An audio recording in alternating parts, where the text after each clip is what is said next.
Hello दोस्तों, हमारा अगला टॉपिक है डिस्कशन का differentiate between binary and grey codes. अब बाइनरी कोड और ग्रे कोड में कौन सा कोड बेटर होता है और कौन सा कोड बेटर नहीं होता।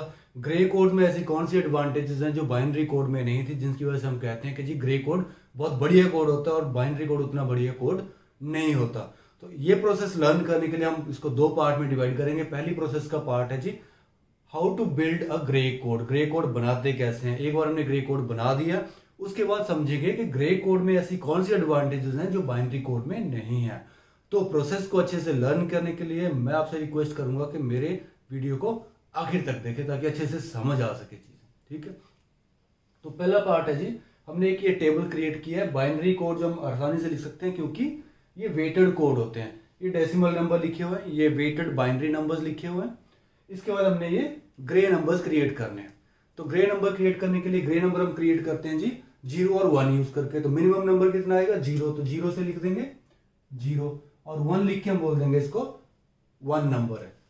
सेम ये बाइनरी में भी यही था और डेसिमल में भी यही था 0 1 0 1 0 1। बाकी इस तरफ आप जितनी मर्जी 0 लगा लो, इसका तो कोई मीनिंग रहता नहीं है।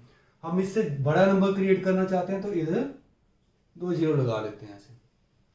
अब यहां पर देखिए, यहां 2 0 लगाए थे तो इसके यहां पर 2 1 कर दिए थे क्योंकि बड़ा नंबर क्रिएट करना था। तो यहां पर भी हमने इसके 2 1 कर दिए। अब यहां पर लगाएंगे हम एक छोटा सा मिरर। अब मिरर के सामने जब हम खड़े होते हैं, जब मिरर के बहुत पास आते हैं तो अंदर भी ऐसे ही लगता है कि हम मिरर के बहुत पास हैं। जब हम मिरर के दूर होते हैं तो अंदर भी ऐसा ही लगता है मिरर के अंदर कि हम मिरर से थोड़ा दूर खड़े हैं।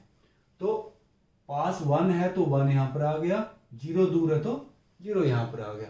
अब अगला पार्ट आते हैं, 4 0 आ गई यहां पर, तो 1 2 3 4। बड़ा नंबर क्रिएट करने के लिए 4 दोबारा यहां पर मिरर लगाएंगे।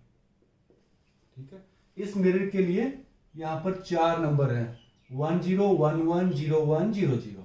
तो यहां पर 1 0 क्योंकि ये पास है मिरर के तो यहां पर भी पास में आएगा, मिरर के अंदर भी ये पास में दिखेगा। 1 1 0 1 0 0। तो ऐसे है दोस्तों, ये सेल्फ रिफ्लेक्टिव कोड होते हैं तो हम मिरर लगा करके इन कोड को हम क्रिएट कर सकते हैं। उसके बाद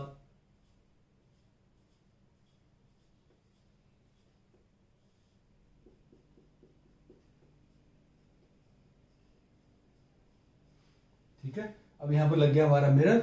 मिरर के पास है 1 0 0, उसके बाद है 1 0 1, उसके बाद है 1 1 1। ऐसे इनको रखते जाएंगे।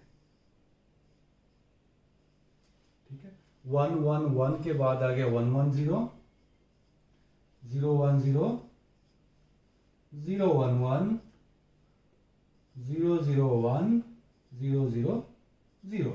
अब इसमें देखने वाली बात यह है कि इसमें 0 0 0 और अगले में है 0 0 1। कितने बिट का चेंज है? 1 बिट का चेंज। और इसके बीच में मिरर हम निकाल देते हैं यहां से, क्योंकि हमने नंबर लिख दिया, मिरर निकाल दिया। ये है 1 1 और ये है 1 0, मतलब कितने बिट का चेंज है? और इसके बीच में 1 बिट का, यहां पर 1 बिट का, यहां पर 1 बिट का चेंज है। लेकिन दोस्तों यहां पर देखोगे ये तो 1 बिट का चेंज है, लेकिन यहां पर ये बिट भी चेंज हो रही है और ये बिट भी चेंज हो रही है। ठीक है, यहां पर देखो 1 बिट, दूसरी बिट और तीसरी bit, 3 bit at a time change हो रही है। तो इसमें एक या एक से ज्यादा bit at a time change होती है, इसमें सिर्फ एक ही bit at a time change होती है।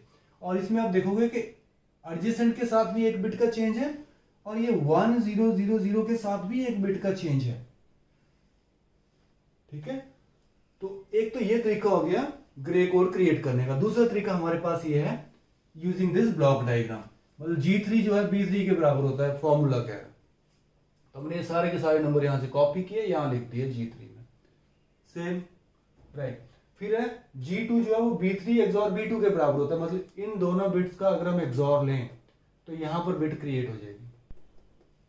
ठीक है, एक्सॉर जब यहां पर ऑड नंबर ऑफ वंस हो गए, यहां odd number of one 0 1 odd odd odd odd odd odd odd odd. तो जब भी ऑड नंबर ऑफ वन होंगे तो यहां पर 1 क्रिएट हो जाएगा, सिंपल। और जब भी B2 और B1 का एक्सॉर लेंगे तो हम G1 क्रिएट कर देंगे, और B1 और B0 का जब हम एक्सॉर लेंगे तो G0 क्रिएट कर देंगे। This simple process. ठीक है जी, तो ये हमने कर दिया। How to create gray code using binary code, क्योंकि ग्रे कोड जो है वो वेटेड नंबर तो होते नहीं है। ये वेटेड नंबर थे 8421, तो हमने वेट से इसको क्रिएट कर लिया था। ये वेटेड नंबर नहीं होते, तो दो तरीके से क्रिएट कर लिए। एक तो हम ये फॉर्मूला से क्रिएट कर सकते हैं, बुलियन एक्सप्रेशन से क्रिएट कर सकते हैं इसको। दूसरा ये सेल्फ रिफ्लेक्टिव कोड होते हैं, तो ऐसे जैसे हमने बाइनरी कोड बिल्ड किए थे ऐसे ही ग्रे कोड में बिल्ड कर सकते हैं। अब आते हैं बाइनरी कोड और ग्रे कोड में डिफरेंसेस अंडरस्टैंड करते हैं। इसमें एक या एक से ज्यादा bit at a time change होती है जो हमने देखा अभी, लेकिन इसमें एक ही bit at a time change होती है। दूसरा, बाइनरी कोड इजीली हम डेसिमल में कन्वर्ट कर सकते हैं क्योंकि ये वेटेड कोड होते हैं, लेकिन ग्रे वेटेड कोड नहीं होता। ऐसा नहीं है कि इसको 8421 से मल्टीप्लाई करके हम डेसिमल में कन्वर्ट कर दें, ऐसे नहीं कर सकते। इसको हमें बाइनरी में कन्वर्ट करना पड़ेगा, बाइनरी के बाद ये डेसिमल में कन्वर्ट होगा। ठीक है।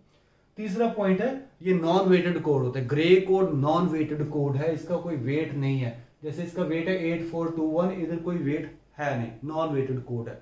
और ये यूनिट डिस्टेंस कोड है, ये यूनिट डिस्टेंस कोड नहीं है। इस कोड और इस कोड में अगर डिफरेंस देखेंगे तो एक बिट का आएगा।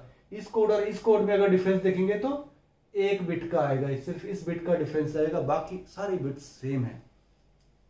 अगला है ये सेल्फ रिफ्लेक्टिव कोड होते हैं, मतलब मिरर लगा करके हम ये कोड जनरेट कर सकते हैं जैसे हमने अभी प्रोसेस के साथ किया, लेकिन ये मिरर के साथ रिफ्लेक्ट होने वाले कोड नहीं है। बाइनरी कोड मिरर के साथ रिफ्लेक्ट नहीं होते, क्रिएट नहीं होती। ये पावर कंजप्शन इसमें कम होती है और बाइनरी कोड में पावर कंजप्शन ज्यादा होती है। अब इसको अंडरस्टैंड करने के लिए थोड़ा सा हमें जाना पड़ेगा। यहां देखिए, यहां पर मान लो हम आउटपुट जनरेट कर रहे हैं ग्रे कोड। ग्रे कोड में क्या है, 4 पॉइंट से हम आउटपुट ले रहे हैं। आउटपुट बेसिकली अगर हम यहाँ सर्किट होता तो हम यहाँ पर ट्रांजिस्टर लगे होते हैं यहाँ पर, और उन ट्रांजिस्टर के करेक्ट टर्मिनल से हम आउटपुट ले रहे होते हैं। अब इसकी आउटपुट क्या हो सकती है, तो 1 हो सकती है, 0 हो सकती है। तो अगर यहाँ पर कोई ट्रांजिस्टर लगा है और ये ट्रांजिस्टर हमें आउटपुट दे रहा है बाइनरी 1, इसका मतलब वो ट्रांजिस्टर कट ऑफ मोड में है। और अगर ये ट्रांजिस्टर हमें आउटपुट दे रहा है बाइनरी 0, इसका मतलब वो ट्रांजिस्टर जो है सैचुरेशन मोड में है। तो यहाँ पर जो ट्रांजिस्टर है वो या तो सैचुरेशन मोड में काम कर रहे होंगे या वो कट ऑफ मोड में काम कर रहे होंगे। और ट्रांजिस्टर जब आउटपुट चेंज करता है तो वो सैचुरेशन से कट ऑफ में जाएगा या कट ऑफ से सैचुरेशन में आएगा, तो उसकी आउटपुट चेंज होगी ना, 0 से 1 और 1 से 0 में। और पावर कंजप्शन तब मैक्सिमम होती है जब ट्रांजिस्टर अपनी स्टेट चेंज करता है। जब ट्रांजिस्टर कट ऑफ में ही रहता है या सैचुरेशन मोड में ही रहता है तो उसकी पावर कंजप्शन मिनिमम रहती है। तो पावर कंजप्शन उस सर्किट की मिनिमम होगी जो ग्रे कोड यूज करके डिजाइन होगा। जो बाइनरी कोड यूज करके सर्किट डिजाइन होगा उसकी पावर कंजप्शन ज्यादा होगी, क्योंकि इसमें एक से ज्यादा bit at a time change करती है, लेकिन इसमें एक ही बिट चेंज करती है। मतलब इसके आउटपुट में जो ट्रांजिस्टर लगे हैं वो एक ही ट्रांजिस्टर आउटपुट चेंज करेगा एट ए टाइम। ठीक है, इसलिए पावर कंजप्शन इसकी मिनिमम होती है। बाकी ऑप्टिकल शाफ्ट इनकोडर हम लोग ग्रे कोड से डिजाइन करते हैं। ऑप्टिकल शाफ्ट इनकोडर कभी भी बाइनरी कोड से डिजाइन नहीं करते, क्योंकि इस केस में जैसे 0 1 2 3 ये हम नंबर लिख रहे हैं, ये शाफ्ट इनकोडर बना दिए हमने। ये अलग अलग एंगल्स है क्योंकि हमने एंगुलर मूवमेंट मेजर करनी है शाफ्ट इनकोडर के साथ।